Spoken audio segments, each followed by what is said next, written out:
Hello guys, I'm Lakshmi, your English tutor. I welcome you all back to my channel Language Quest.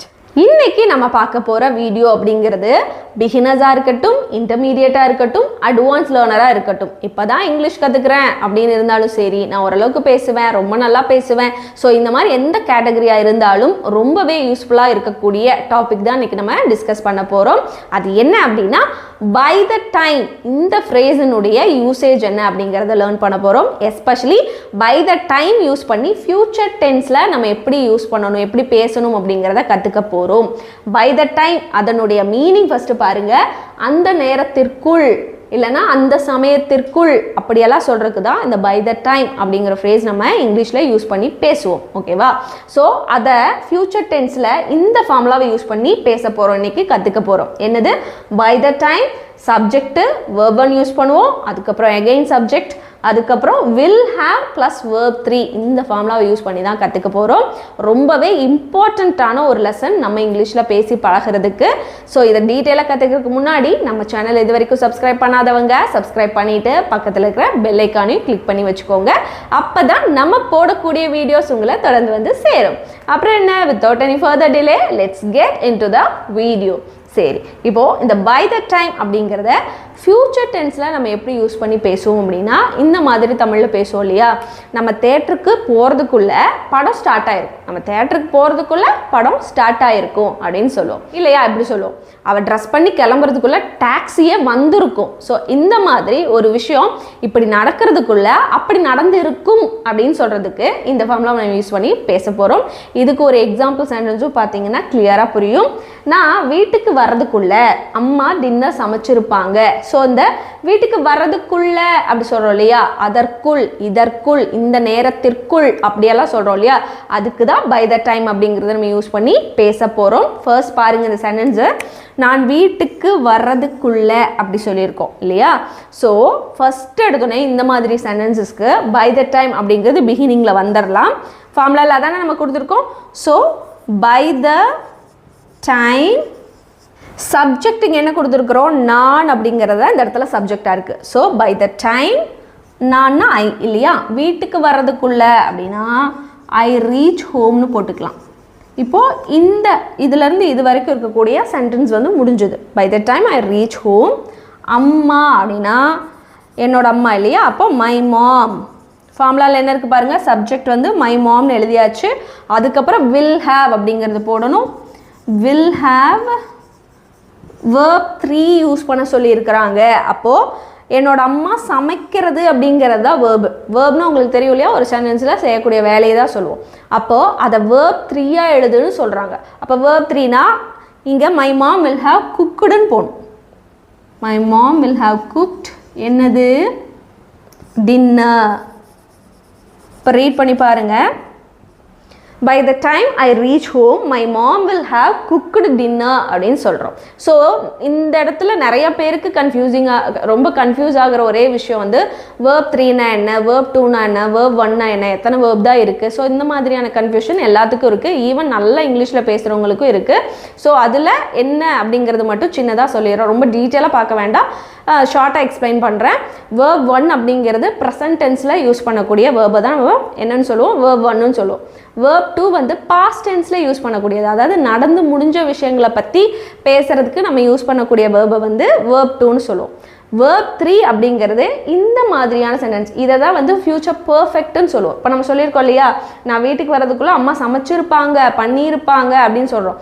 இதை வந்து future perfect டென்ஸ்னு சொல்லுவோம். So perfect டென்ஸில் use பண்ணக்கூடிய வேர்பை தான் நம்ம என்னன்னு சொல்லுவோம்னா verb 3ன்னு சொல்லுவோம். இதை மட்டும் ஞாபகம் வச்சுக்கோங்க. ஓகேவா? ஸோ அப்போ நான் எப்படி கற்றுக்கிறது? verb 1, verb 2, verb 3 எல்லாம் நிறையா இருக்குமே. நான் எப்படி கற்றுக்கிறது அப்படின்னா, ஆமாம், லிட்ரலி நீங்கள் என்ன தான் பண்ணணும்? கூகுள் சர்ச் பண்ணுங்கள். verb 1, verb 2, verb 3 நிறைய டேபிள் போட்டு நிறைய வேர்ப்ஸ் உங்களுக்கு கொடுத்துருப்பாங்க. ஸோ நீங்கள் என்ன பண்ணணும்? டெய்லியுமே ப்ராக்டிஸ் பண்ணுங்கள். டெய்லியுமே ஒரு 10 வேர்பாவது 3 ஃபார்ம்லேயுமே தெரிஞ்சுக்கிற மாதிரி ப்ராக்டிஸ் பண்ணுங்கள். ஓகேவா? இன்னும் சில எக்ஸாம்பிள் சென்டென்சஸ் பார்க்கும்போது உங்களுக்கு ஈஸியாக புரிஞ்சிடும். நான் இந்த வீடியோவில் கிளியராக சொல்லிடுவேன் verb 3 என்ன அப்படிங்கிறது. நான் கொடுக்கக்கூடிய ஹோம்ஒர்க்கில் நீங்களாக ட்ரை பண்ணி நீங்களாக கற்றுக்கிட்டு verb 3 யூஸ் பண்ணி சில ஹோம்ஒர்க் கொடுக்கக்கூடிய சென்டென்சஸும் பண்ணுங்கள். இப்போ இந்த எல்லா சென்டென்சஸையும் நோட் பண்ணி பாருங்க. ஃபர்ஸ்ட் ஒன்ல இருந்து பாருங்க. நீ எந்திரிக்கிறதுக்குள்ள, அவ வர்றதுக்குள்ள, அவங்க மேரேஜ்க்கு வர்றதுக்குள்ள, நான் உனக்கு கால் பண்றதுக்குள்ள அப்படின்னு இருக்கும். அதனால தான் பை த டைம் அப்படிங்கிறத நம்ம யூஸ் பண்ணி எழுதிருக்கோம். ஓகேவா? ஸோ இப்போ ஃபர்ஸ்ட் சென்டென்ஸ் பார்த்துடலாம் டிரெக்டா. நீ எந்திரிக்கிறதுக்குள்ள நான் வேலைக்கு போயிருப்பேன் அப்படி சொல்கிறோம். ஸோ போயிருப்பேன், வந்திருப்பேன், செஞ்சிருப்பேன். ஸோ அந்த மாதிரிலாம் சொல்கிறதுக்கு தான் subject plus will have plus verb 3 அப்படிங்கிறத யூஸ் பண்ணி நம்ம இங்கிலீஷில் பேசுகிறது உண்டு. ஸோ இந்த ஃபார்முலாவை தான் யூஸ் பண்ணி நம்ம இங்கிலீஷில் பேசணும் அப்படின்னா அதை தான் நம்ம என்னென்னு சொல்கிறோம், ஃபியூச்சர் பர்ஃபெக்ட் டென்ஸ் அப்படின்னு சொல்கிறோம். இப்போ நான் சொல்கிறேன் ஃபியூச்சர் டென்ஸ்க்கும் ஃபியூச்சர் பர்ஃபெக்ட் டென்ஸ்க்கும் என்ன டிஃப்ரென்ஸ் அப்படிங்கிறத நம்ம இந்த சென்டென்சஸ் பார்க்கும்போதே சொல்கிறேன், உங்களுக்கு ஈஸியாக புரியும். ஓகேவா? ஃபர்ஸ்ட் சென்டென்ஸ் டிரெக்டாக பார்த்துடலாம். நீ எந்திரிக்கிறதுக்குள்ள நான் வேலைக்கு போயிருப்பேன். ஸோ இதை எப்படி எழுதலாம், நீ எந்திரிக்கிறதுக்குள்ள அப்படிங்கிறத by formula பாருங்க, by the time இதுல என்னது சப்ஜெக்டா இருக்கு, சப்ஜெக்ட் யூஸ் பண்ணணும் இல்லையா? ஸோ சப்ஜெக்ட் வந்து நீங்கிறது by the time. அப்போ நீனா இங்கிலீஷில் யூ இல்லையா? by the time you எந்திரிக்கிறதுக்குள்ள, அப்போ எந்திரிக்கிறது அப்படிங்கிறது தான் வேர்பாக இருக்குது. ஸோ verb 1 யூஸ் பண்ணணும்னா by the time you wake, எந்திரிக்கிறதுக்கு வேக் அப்னு சொல்லுவோம் இல்லையா? ஸோ வேக்குன்னு சொல்லி ப்ரெசன்ட் டென்ஸில் யூஸ் பண்ணக்கூடிய வேர்ப் தான் நம்ம யூஸ் பண்ணணும். அப்போது by the time you wake up. அடுத்து என்ன இருக்குது ஃபார்முலாவில், சப்ஜெக்ட் இருக்குது. ஸோ இது ஒன்று முடிஞ்சிருச்சு. இப்போ நெக்ஸ்ட்டு இன்னொரு ஃபார்முலா நம்ம எழுதியிருக்கோம். அதில் நான் வேலைக்கு போயிருப்பேன்னு சொல்கிறோம். ஸோ நான் அப்படிங்கிறத இந்த இடத்துல சப்ஜெக்டாக வருது. அப்போது ஐ அப்படின்னு போட்டாச்சு இல்லையா? அடுத்த ஃபார்முலாவில் என்ன இருக்குது, வில் ஹாவ் அப்படிங்கிறது இருக்குது. will haveனு போட்டாச்சு. ஓகேவா? அடுத்து என்ன இருக்குது, verb 3 இருக்குது. ஸோ இந்த இடத்துல நான் வேலைக்கு போகிறது தான் என்னது வேர்பாக இருக்குது. ஸோ போகிறதுக்கு என்ன சொல்லுவோம், ஐ will have gone போடுவோம், gone to work. ஸோ இந்த இடத்துல verb 3 யூஸ் பண்ணியிருக்கேன். ஸோ கோவோட verb 3 gone, அதனால தான் இங்கே gone நம்ம யூஸ் பண்ணியிருக்கிறோம். ஜஸ்ட் ரீட் பண்ணுங்க. by the time you wake up I will have gone to work. நான் வேலைக்கு போயிருப்பேன் அப்படி சொல்கிறதுக்கு தான் I will have gone to workனு சொல்கிறோம். இப்போ நான் சொன்னேன் இல்லையா, ஃபியூச்சர் டென்ஸ்க்கும் இதுக்கும் என்ன டிஃப்ரென்ஸ்னு பார்ப்போம். இதுவே ஃபியூச்சர் டென்ஸ் நான் சொல்கிறேன்னா நான் வேலைக்கு போவேன்னு சொல்லுவேன் இல்லையா? நான் வேலைக்கு போவேன் அப்படின்னா தான் அது ஃபியூச்சர் டென்ஸ். அப்படின்னா நம்ம இங்கிலீஷில் எப்படி பேசுவோம், I will go to workன்னு மட்டும் சொல்லுவோம். I will go to workனா நான் வேலைக்கு போவேன் அப்படின்னு அர்த்தம். இதுவே நான் வேலைக்கு போயிருப்பேன் அப்படி சொல்கிறோம் இல்லையா, இதுதான் பர்ஃபெக்ட் டென்ஸ். ஓகேவா? ஸோ இந்த பர்ஃபெக்ட் டென்ஸில் நம்ம என்ன யூஸ் பண்ணுறோம், verb 3. I will go to workன்னு சொன்னோம் இல்லையா, அந்த go அப்படிங்கிறது என்ன, verb 1. இப்போ கிளியராக கோனா அது verb 1 ப்ரெசன்ட். சும்மா சிம்பிளாக ஃபியூச்சர் டென்ஸை சொல்லும்போது I will go to தான் சொல்லணும். இதுவே நான் போயிருப்பேன் அப்படி பர்ஃபெக்ட் டென்ஸில் பேசுகிறதுக்கு ஐ வில் ஹாவ் போட்டு கான் அப்படிங்கிறத ஆட் பண்ணி தான் நம்ம பேசுவோம். அதாவது verb 3 யூஸ் பண்ணி தான் பேசுவோம். இதை ஞாபகம் வச்சுக்கணும். ஓகேவா? அடுத்தது அவள் வர்றதுக்குள்ளே நாங்கள் காலையில் சாப்பிட்ருப்போம். அவள் வர்றதுக்குள்ளே நாங்கள் காலையில் சாப்பிட்ருப்போம் அப்படின்னா அவள் வர்றதுக்குள்ளே. ஸோ இதை தான் என்ன எழுத போகிறோம், பை த டைம் சப்ஜெக்ட் என்ன அவள், அப்போது ஷீ. வர்றது அப்படிங்கிறதா வேர்பு. அப்போது ஷீ அரைவ்ஸ்ன்னு போடணும். By the time she arrives. She வந்தனால அரைவ் கூட எஸ் சேர்த்து எழுதியிருக்கிறோம். ஓகேவா? ஹீ ஷீ இட்டு வந்தால் வேர்ப் கூட எஸ் இல்லைன்னா இஎஸ் ஐஇஎஸ் இந்த மாதிரி அந்த வேர்புக்கு தகுந்த மாதிரி சேர்த்து எழுதணும். அப்போது by the time she arrives, நாங்கள் காலையில் சாப்பிட்ருப்போம். நாங்கள் காலையில் சாப்பிட்ருப்போம் அப்படி சொல்கிறோம் இல்லையா? ஸோ நாங்கள் என்ன வி. ஃபார்முலாவில் என்ன இருக்குது, சாப்பிட்டு இருப்போம் அப்படின்னா ஃப்யூச்சர் தான், இன்னும் நாங்கள் இது நடக்கலை, அப்படி நடந்திருக்கும் அப்படின்னு நம்ம சொல்கிறோம். அதனால் வில் அப்படிங்கிறது கட்டாயமாக ஆட் பண்ணணும். we will have, அங்கே என்ன இருக்குது, verb 3 இருக்குது. இது சாப்பிட்றது தான் இந்த இடத்துல வேர்பாக இருக்குது. சாப்பிட்றதுக்கு என்ன, we will have. சாப்பிட்ருப்போம் அப்படின்னா we will have eatenன்னு சொல்லலாம், we will have eaten breakfastன்னு சொல்லலாம். பட் இப்படி சொல்லலாம், சாப்பிட்டு முடிச்சிருப்போம் அப்படிங்கிற மாதிரி மீனிங் தருது. அப்போ we will have finishedன்னு போட்டுக்கலாம். ஃபினிஷோட verb 3 finished. இப்போ we will have finished, காலையில் சாப்பிட்ருப்போம்னா பிரேக்ஃபாஸ்ட்டு தான் இல்லையா? ஸோ இப்படி தான் நம்ம இங்கிலீஷில் பெரும்பாலும் பேசுகிறது உண்டு. ஓகேவா? So by the time she arrives we will have finished breakfast அப்படின்னு சொல்கிறது. ஓகே? அடுத்தது அவங்க மேரேஜ்க்கு வரதுக்குள்ள எல்லாரும் போயிருப்பாங்க. அவங்க மேரேஜ்க்கு வரதுக்குள்ள எல்லாரும் போயிருப்பாங்க. ஒரு மாதிரி சர்காஸ்டிக்காக, ஒரு மாதிரி எப்படி சொல்கிறது, ஃபன்னாக சொல்கிற மாதிரி இருக்கு இல்லையா? அவங்க மேரேஜ்க்கு வரக்குள்ள அவங்க எல்லாரும் போயிருப்பாங்க அப்படின்னு. ஸோ இதை அவங்க எல்லாரும் மேரேஜ்க்கு வர்றதுக்குள்ள, ஸோ இதை எப்படி எழுதுவோம்? பை த டைம் அப்படிங்கிறது கம்பல்சரி ஆட் பண்ணுவோம் இல்லையா? பை த டைம், சப்ஜெக்ட் என்ன? அவங்க. அப்போ இங்கே என்ன போடுவோம்? தே. என்ன வேர்பு? வர்றது அப்படிங்கிறது. அப்போது பை த டைம் தே ரீச்சுன்னு போடுவோம். மேரேஜ்க்கெல்லாம் ரீச் தான் ஆவாங்க, அதனால நம்ம ரீச்சுன்னு போட்டிருக்கிறோம். ஓகேவா? By the time they reach, மேரேஜ்க்கு ரீச் தான் marriage. Okay, by the time they reach the marriage. எல்லாரும் போயிருப்பாங்க அப்படின்னா எல்லாரும் அப்படிங்கிறது எப்படி சொல்லலாம்? எவ்ரி ஒன், அதுதான் சப்ஜெக்ட். எவ்ரி ஒன் ஃபார்முலாவில் என்ன இருக்குது? Will have. போயிருப்பாங்க அப்படின்னா லெஃப்ட்னு போட்டுக்கலாம். இந்த லெஃப்ட் அப்படிங்கிறது லீவ், அதோட பாஸ்ட் பார்ட்டிசிபிள்னு சொல்லுவோம். வேர்ப் 3 பாஸ்ட் பார்ட்டிசிபிள்னு சொல்லுவோம். அப்போ லீவோட வேர்ப் 3 தான் லெஃப்ட்டு அப்படிங்கிறத தெரிஞ்சு வச்சுக்கணும். அப்படின்னா கிளம்பியிருப்பாங்க, எல்லாரும் கிளம்பியிருப்பாங்க, போயிருப்பாங்க அப்படின்னா லெஃப்ட்டுன்னு நம்ம சொல்லிக்கலாம். ஓகேவா? By the time they reach the marriage everyone will have left அப்படின்னு சொல்கிறோம். Okay, next one. நான் உனக்கு கால் பண்ணுறக்குள்ள மீட்டிங் ஆரம்பிச்சிருக்கும். நான் உனக்கு கால் பண்ணுறக்குள்ள மீட்டிங் ஆரம்பிச்சிருக்கும் அப்படி சொல்கிறோம். ஸோ நான் உனக்கு கால் பண்ணுறக்குள்ள, ஸோ இது எப்படி எழுதலாம்? பை த டைம், நான் அப்படிங்கிறனால ஐ, வேர்ப் வந்து கால். ஐ கால் யூ, உனக்கு கால் பண்ணுறக்குள்ள மீட்டிங் ஆரம்பிச்சிருக்கும். அப்போ மீட்டிங் தான் சப்ஜெக்ட். அப்போ த மீட்டிங், ஃபார்முலாவில் என்ன இருக்குது? சப்ஜெக்ட்க்கு அப்புறம் த மீட்டிங் வில் ஹேவ், ஆரம்பிச்சிருக்கும் அப்படின்னா ஸ்டார்டட்னு போடணும். ஸ்டார்ட்டோட வேர்ப் 3 தான் என்னது? ஸ்டார்டட் அப்படிங்கிறது. ஓகேவா? So by the time I call you the meeting will have started அப்படின்னு சொல்லணும். Next one. நீ இந்த மெசேஜை படிக்கிறதுக்குள்ள நான் ஏர்போர்ட்டுக்கு போயிருப்பேன். நீ இந்த மெசேஜ் படிக்கிறதுக்குள்ள நான் ஏர்போர்ட்டுக்கு போயிருப்பேன் அப்படி சொல்கிறது. ஸோ இதை நீ இந்த மெசேஜ் படிக்கிறதுக்குள்ள, இதை நம்ம எப்படி மாற்றலாம்? ட்ரை பண்ணுங்கள். பை த டைம் எல்லாமே ஃபார்முலாலே கொடுத்துருக்கோம் இல்லையா? கொஞ்சம் தான் நம்ம யோசிக்க வேண்டியது இருக்குல்ல. பை த டைம்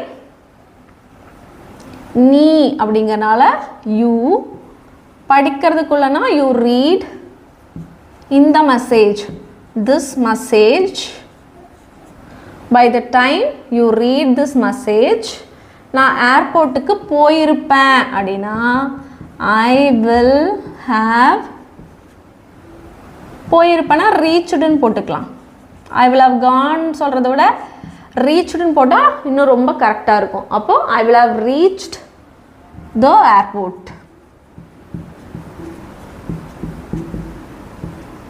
ரீட் பண்ணுங்க. By the time you read this message, I will have reached the airport அப்படின்னு சொல்கிறோம். Next one. அவர் ரெடியாகிறதுக்குள்ள டாக்ஸி வந்திருக்கும். அவர் ரெடியாகிறதுக்குள்ள டாக்ஸியே வந்திருக்கும் அப்படின்னு சொல்கிறது. ஸோ இதை அவர் ரெடியாகிறதுக்குள்ள அப்படின்னா ட்ரை பண்ணுங்க எங்க கூட சேர்ந்து. பை த டைம், அவர் ரெடியாகிறது அப்படிங்கிறத ஷீன்னு போடுவோம். ரெடியாகிறதுக்கு கெட்ஸ் ரெடின்னு போடுவோம். She gets ready. ஓகேவா? By the time she gets ready. Taxi வந்திருக்கும் அப்படின்னா the taxi will have arrived. அவ்வளோதான். Just read the sentence now. By the time she gets ready, the taxi will have arrived அப்படின்னு சொல்லலாம். Next one. நாங்கள் ஸ்டேஷனுக்கு வர்றதுக்குள்ள train போயிருக்கோம். நாங்கள் ஸ்டேஷனுக்கு வர்றதுக்குள்ள ட்ரெயின் என்ன இருக்கும்? போயிருக்கும் அப்படின்னு நம்ம பேசிகிட்டே போகிற மாதிரி சொல்லியிருக்கிறோம். ஸோ இதை நாங்கள் ஸ்டேஷனுக்கு வர்றதுக்குள்ள அப்படின்னா பை த டைம், நாங்கள் அப்படிங்கிறது சப்ஜெக்ட். அப்போது we reach the station, என்ன இருக்கும்? ட்ரெயின் போயிருக்கும் அப்படின்னா the train will have போயிருக்கும் அப்படி சொல்லும்போது போயிருக்குன்னா கிளம்பி இருக்கும் அப்படி சொல்கிறோம். கிளம்புறது கிளம்புறது போயிருக்கும் அப்படின்லாம் சொல்லும்போது ட்ரெயின், பஸ்ஸு, ஸோ நம்ம கிளம்புறது இதெல்லாம் மென்ஷன் பண்ணும்போது டிபார்ட் அப்படிங்கிற வேர்டு யூஸ் பண்ணி நம்ம பேசலாம். இப்போது இதை என்னென்னு டிபார்ட்டோட verb 3 யூஸ் பண்ணும்போது டிபார்ட்டட் அப்படின்னு யூஸ் பண்ணும். டிபார்ட் அதோட verb 3 departed. Just read the sentence now. By the time we reach the station, the train will have departed அப்படின்னு சொல்லணும். நெக்ஸ்ட் ஒன், நான் என் வேலையை முடிக்கிறதுக்குள்ளே என் பையன் ஸ்கூல்லேருந்து வந்திருப்பான். என் வேலையை முடிக்கிறதுக்குள்ளே என் பையனே வந்திருப்பான் ஸ்கூல்லேருந்து அப்படி சொல்கிறது. ஸோ இதை நான் என் வேலையை முடிக்கிறதுக்குள்ளே ட்ரை பண்ணுங்கள். என்ன வரும்? பை த டைம் நான் அப்படிங்கிற I finish my work. By the time I finish my work, என் பையன் அப்படிங்கிறதா சப்ஜெக்ட் இல்லையா? என் பையன்னா my son ஸ்கூல்லேருந்து வந்திருப்பான். my son will have arrived from ஸ்கூலில் இருந்து அப்படின்னால from school. Just read the sentence now. By the time I finish my work, my son will have arrived from school அப்படின்னு சொல்லியிருக்கிறோம். Let's move on to the next sentence. நான் டாக்டரை பார்க்க போகிறதுக்குள்ளே வலியே குறைஞ்சிருக்கும். நான் டாக்டரை பார்க்க போகிறதுக்குள்ளே வலியெல்லாம் போயிருக்கும், குறைஞ்சிருக்கும் அப்படின்னு சொல்கிறோமா? ஸோ இதை நான் தான் இருக்குது. அப்போது சப்ஜெக்ட் வந்து ஆப்வியஸாக நான் தான் இருக்கும். ஸோ ஃபர்ஸ்ட்டு வந்து இந்த மாதிரி சென்டென்ஸ்க்கு பை த டைம் அப்படிங்கிறது கம்பல்சரி நம்ம ஆட் பண்ணுவோம். பை த டைம் ஐ டாக்டரை பார்க்க போகிறது வந்து விசிட்டுன்னு தான் சொல்லுவோம். எப்போயாவது தான் பார்க்க போவோம், அதனால் விசிட்டுன்னு யூஸ் பண்ணலாம். By the time I visit the doctor என்னாச்சு? வலியே குறைஞ்சிருக்கும் அப்படின்னு சொல்கிறோம். அப்போது த பெயின், த வலி அப்படிங்கிறதா சப்ஜெக்ட் இல்லையா? த பெயின் ஃபார்முலாவில் என்ன இருக்குது? Will have. குறைஞ்சிருக்கும் அப்படின்னா வில் ஹாவ். குறையிறதுக்கு என்ன? ரெடியூஸ். அதோட verb 3 என்ன? ரெடியூஸ்டுன்னு சொல்லுவோம். இதுதான் verb 3. ஓகேவா? ரீட் பண்ணுங்க. By the time I visit the doctor the pain will have reduced அப்படின்னு சொல்லணும். நெக்ஸ்ட் ஒன், நீ அந்த கிஃப்ட்டை திறந்து பார்க்குறதுக்குள்ளே நான் கிளம்பி இருப்பேன். ஸோ இந்த இடத்துல திறந்து பார்க்குறதுக்குள்ளே நான் ஓப்பன் அண்ட் சி அந்த மாதிரிலாம் எதுவும் போட வேண்டாம். ஓப்பன்னு போட்டாலே திறந்து பார்க்குறதுன்னு அர்த்தம் கொடுத்துரும். ஓகேவா? ஸோ இந்த சென்டென்ஸ் இன்றைக்கி உங்களுக்கான ஹோம்ஒர்க். வந்து அந்த கிஃப்ட்டை நீ திறந்து பார்க்குறதுக்குள்ளே நான் கிளம்பி இருப்பேங்கிறத எப்படி இங்கிலீஷில் நம்ம பேசணும் அப்படிங்கிறத காமெண்ட்டில் சொல்லுங்கள். ஓகேவா? அடுத்தது, அவள் வீட்டுக்கு வர்றதுக்குள்ள பிள்ளைகள் படுக்க போயிருக்கும். அவள் வீட்டுக்கு வர்றதுக்குள்ள பிள்ளைங்கள்லாம் படுக்கவே போயிருப்பாங்க அப்படி சொல்கிறது. ஸோ இதை அவள் வீட்டுக்கு வர்றதுக்குள்ள, அந்த வர்றதுக்குள்ளே அப்படி இருக்கிறனால தான் நம்ம என்னென்னு போடுறோம்? பை த டைம் அப்படின்னு போடுறோம் இல்லையா? அவள் அப்படிங்கிறது சப்ஜெக்டு. ஷீ வந்தனால வர்றதுக்குள்ளனா கம்மு, ஷீ இருக்கிறனால கம்ஸ்ன்னு போடுவோம். By the time she comes, எங்கள் வீட்டுக்கு, கம்ஸ் ஹோம். பிள்ளைங்கள்லாம் அப்படி சொல்லும்போது த கிட்ஸ் அப்படின்னு போட்டுக்கலாம். த கிட்ஸ் வில் ஹாவ். படுக்க போயிருப்பாங்க அப்படி சொல்லும்போது போயிருப்பாங்க, கான். எங்கே படுக்க அப்படின்னா கான் டு பெட் அப்படின்னு போடலாம். படுக்க போகிறத ஜஸ்ட் பெட்டுக்கு போயிருப்பாங்க அப்படி சொன்னாலே படுக்க போயிருப்பாங்கன்னு அர்த்தம் தந்துடும் இல்லையா? சரி, ரீட் பண்ணுங்கள். By the time she comes home the kids will have gone to bed அப்படின்னு சொல்லலாம்.